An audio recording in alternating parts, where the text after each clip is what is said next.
PM Modi ने विपक्ष पर निशाना साधते हुए कहा कि पहले सरकारी योजनाओं के लाभ बिचौलिए खा जाते थे, लेकिन अब सरकारी योजनाओं के पैसे सीधे लाभार्थी तक जाते हैं।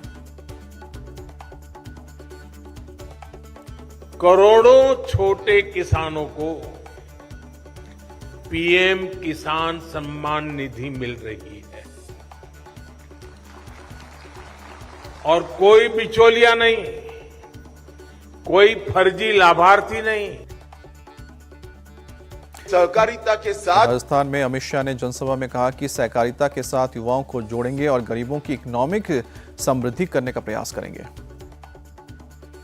सहकारिता के साथ युवाओं को जोड़ेंगे, सहकारिता को साथ महिलाओं को जोड़ेंगे और सहकारिता के माध्यम से गरीब व्यक्ति की अपने घर की अर्थव्यवस्था को समृद्ध करने का हम प्रयास करें। फिलहाल देश में यूसीसी के मुद्दे पर सियासत गरमाई हुई है। पूर्व कांग्रेस नेता और निर्दलीय राज्यसभा सांसद कपिल सिब्बल ने कहा कि अभी तो इसका प्रपोजल क्या है ये भी नहीं पता और पीएम ने ये मुद्दा छेड़ दिया। आर्टिकल 44 कॉन्स्टिट्यूशन का जो है उसमें भी लिखा है कि लागू होना चाहिए, प्रयास होना चाहिए कि सारे देश में लागू हो, यही लिखा है ना।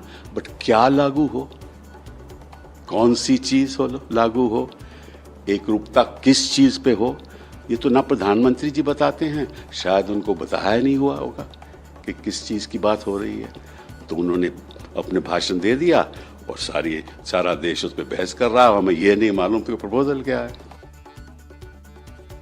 महीनों हो गए लेकिन मणिपुर में हिंसा थमने का नाम नहीं ले रही है। हिंसा में कई लोगों की मौत भी हो चुकी है। हालांकि सरकार लगातार हिंसा कंट्रोल करने में लगी है। मुख्यमंत्री एन बीरेन सिंह ने कहा है कि हम लोगों से लगातार शांति बनाने की अपील कर रहे हैं। Our priority is to restore peace and normalcy in the state of Manipur. इसीलिए हमने नागा भाई लोग को भी बोला है कि तरह तरह से और रिलीजियस लोग जो पास्टर हो, अपने पुजारी हो, जो भी है, ये लोग से भी हम कोशिश कर रहे हैं कि दोनों को मिल के बात कराए और जारी रखे बातचीत का और शांति लाए। और पॉलिटिकल एंगल में ऑल पॉलिटिकल पार्टी, वहाँ पे गृह मंत्री जी ने भी ऑल पॉलिटिकल पार्टी के मीटिंग बुलाया। काफ़ी मेहनत कर रहा है, कोशिश कर रहा है और मेरा उम्मीद है जल्दी से जल्दी हम फिर सब मिलके रहेंगे और पीस आएंगे। लगता है चिराग पासवान ने नीतीश सरकार पर निशाना साधा और कहा कि जब सारी तैयारी हो चुकी है तब इन्होंने डोमिसाइल की हटा दिया क्योंकि मोदी जी के सामने इनको नेता बनना है। इससे बड़ा शर्मनाक कार्य इस सरकार के द्वारा और क्या किया जा सकता है कि जब बिहारी अपनी उचित मांगों को लेकर बिहार की ही सड़कों पर उतरते हैं तो आप ही के बिहार के प्रशासन के द्वारा उनके ऊपर लाठियां चलाने का काम किया जाता है। और भैया क्या गलत मांग ये लोग कर रहे हैं। पिछले 3-4 साल से अपने हक अधिकार के लिए शांतिपूर्वक तरीके से सब इंतजार कर रहे हैं। हर बार आप नए से नए बहाने कि भाई पहले सीटेट के तहत तो बीटेट के तहत फिर बीपीएससी के माध्यम से लेंगे। आज जब सारी तैयारी ये लोग कर चुके हैं तो आपने इसमें से डोमिसाइल नीति को ही आपने हटा दिया। क्यों? क्योंकि अब आपको ये ज्ञान प्राप्ति हुई है कि आपको विपक्ष का नेता बनना है और देश का नेतृत्व करना है मौजूदा प्रधानमंत्री आदरणीय नरेंद्र मोदी जी के सामने। क्योंकि आपको देश का नेतृत्व करना है इसलिए आप इसमें से डोमिसाइल नीति को हटा रहे हैं ताकि देश भर के लोग आएं और कल को आप आंकड़े दिखाएंगे कि देखिए हमने 1 लाख, 1.25 लाख, 1.5 लाख लोगों को बिहार में रोजगार दिया।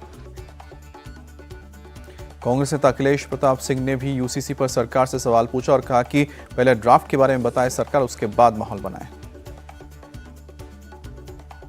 उसके ड्राफ्ट का कुछ बताएंगे आप? ये मुरलीधरन जी बताएंगे ड्राफ्ट आ गया क्या? अभी सूत न कपास जुलाहम से लट्ठम लट, कौआ कान ले गया कौआ के पीछे दौड़ना शुरू कर देना। भाई सरकार जब कोई एक कंक्रीट दस्तावेज के स्वरूप में ड्राफ्ट ले आएगी, उसको जब आदमी पढ़ेगा तब ना उस पर गुण दोष के आधार पर प्रतिक्रिया देगा। अब आप लोग, मोदी जी ने एक फरमान जारी कर दिया यूसीसी पे, कूद पड़ो, सब लोग व्हाट्सअप आ गया है।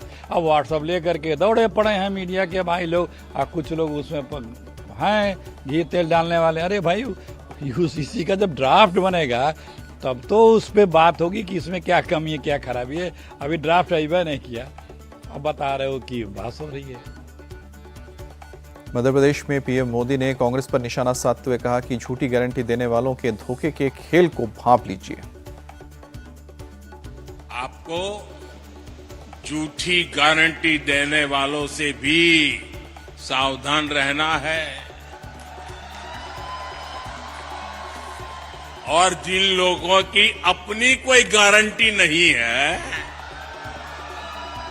वो आपके पास गारंटी वाली नई नई स्कीम लेकर आ रहे हैं। उनकी गारंटी में छिपे खोट को पहचान लीजिए। झूठी गारंटी के नाम पर उनके धोखे के खेल को भांप लीजिए। साथियों, जब वो मुफ्त बिजली की गारंटी देते हैं तो इसका मतलब है कि वो बिजली के दाम बढ़ाने वाले हैं। पीएम मोदी ही नहीं बल्कि कांग्रेस पर सीएम शिवराज ने भी निशाना साधा और कहा कि बीच में 15 महीने के लिए सरकार आई थी, लेकिन कांग्रेस ने केंद्र की एक भी योजना को जनता तक नहीं पहुंचने दिया। एक जमाना था जब 1.25 साल के लिए दूसरी सरकार बनी थी, उनने आयुष्मान कार्ड नहीं बनाए। प्रधानमंत्री जी जनता का इलाज फ्री में करना चाहते थे, लेकिन कांग्रेस की उस सरकार ने आयुष्मान कार्ड नहीं बनाए। 1.25 साल कांग्रेस की सरकार रही, उनने जल जीवन मिशन का पैसा मोदी जी ने पानी के लिए दिया, लेकिन जल जीवन मिशन कांग्रेस ने मध्य प्रदेश में लागू नहीं किया। अरे और तो और, प्रधानमंत्री आवास के लिए प्रधानमंत्री जी ने कहा जाओ गरीबों के घर बनाओ, लेकिन पता नहीं क्या तकलीफ थी, कांग्रेस और कमलनाथ जी को 2 लाख से ज्यादा प्रधानमंत्री आवास वापिस कर दिए। बोले हमें नहीं चाहिए, ये गरीबों के साथ अन्याय क्यों कांग्रेस ने किया, कांग्रेस को बताना पड़ेगा। बीजेपी के हमलों का जवाब कमलनाथ ने दिया। उन्होंने कहा कि शिवराज सिंह चौहान खुद तो झूठ बोलते ही हैं, अब जो आता है उसको भी झूठ बोलना सिखा देते हैं। शिवराज सिंह जी माहिर हैं झूठ बोलने में और दूसरों से झूठ बुलवाने में। आज प्रधानमंत्री आ रहे हैं शहडोल, ये मैं तो चाहूंगा कि प्रधानमंत्री जी उनसे पूछें कि मध्य प्रदेश में सबसे ज्यादा आदिवासी अत्याचार क्यों है। प्रधानमंत्री पूछें शिवराज सिंह जी से कि मध्य प्रदेश सबसे भ्रष्ट प्रदेश क्यों है। ये प्रधानमंत्री से भी झूठ बुलवा देंगे, उनको कागज देके। अमित शाह जी आए थे, उनसे झूठ बुलवा दिया। नड्डा जी आएंगे, झूठ बुलवा देंगे। झूठ बोलने में तो माहिर हैं ही, अब ये झूठ बुलवाने में भी माहिर बन गए। केजरीवाल भी मध्य प्रदेश में प्रचार करने पहुंचे थे। उन्होंने बीजेपी और कांग्रेस दोनों पर हमला बोलते हुए कहा कि इन दोनों पार्टियों ने प्रदेश का विकास नहीं होने दिया।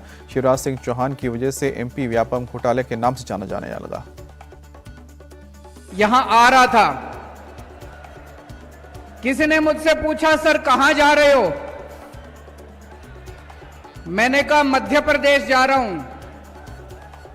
कहते हैं वही जहां व्यापम घोटाला हुआ था।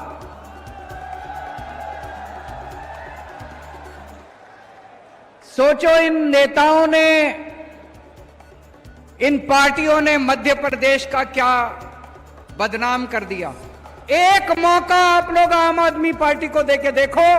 मैं आपको कहना चाहता हूं, आप इस मामा को भी भूल जाओगे और मामा के सारे इन चेले चपाटों को भी भूल जाओगे।